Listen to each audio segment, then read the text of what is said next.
Doctors gave him 2 years to live. He went on to change our understanding of the universe's infinity.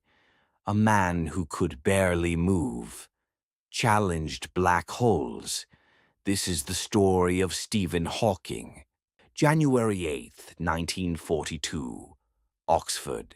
The world was at war, but on that day, a mind that would one day create a revolution was born. His name, Stephen Hawking. His family was not like ordinary families. His father was a doctor working on tropical diseases, and his mother was an intellectual woman.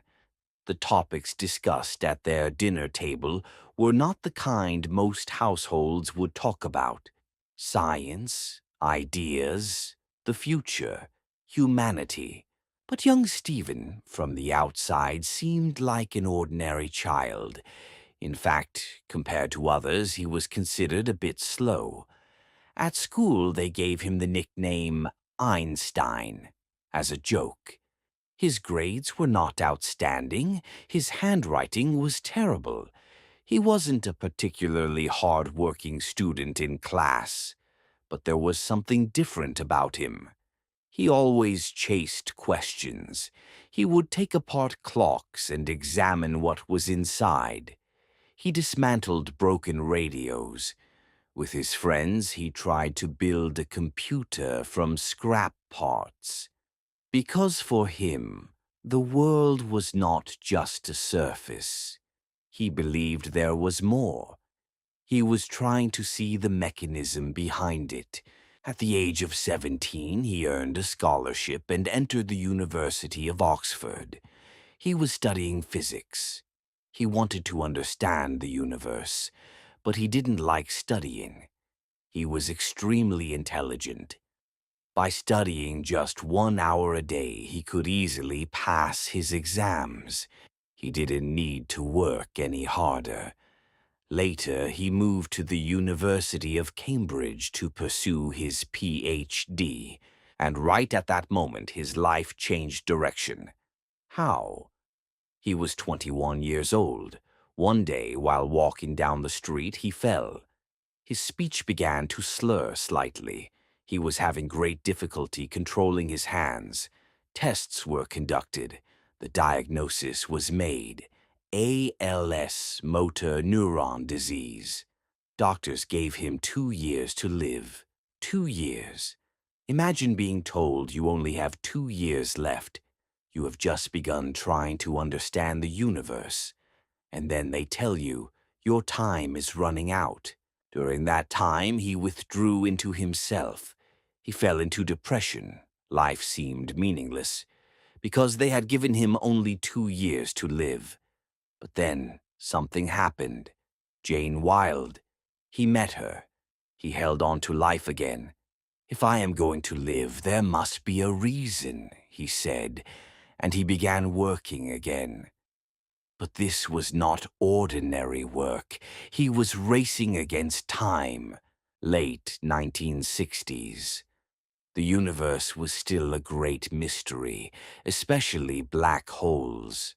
If even light could not escape, was information lost as well? Most physicists said yes.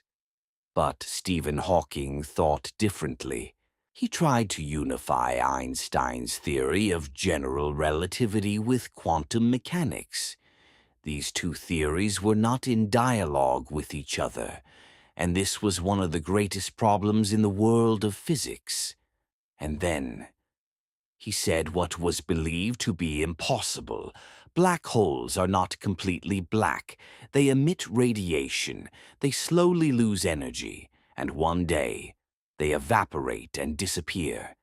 This idea created a shockwave in the scientific community. Today, this is known as Hawking radiation.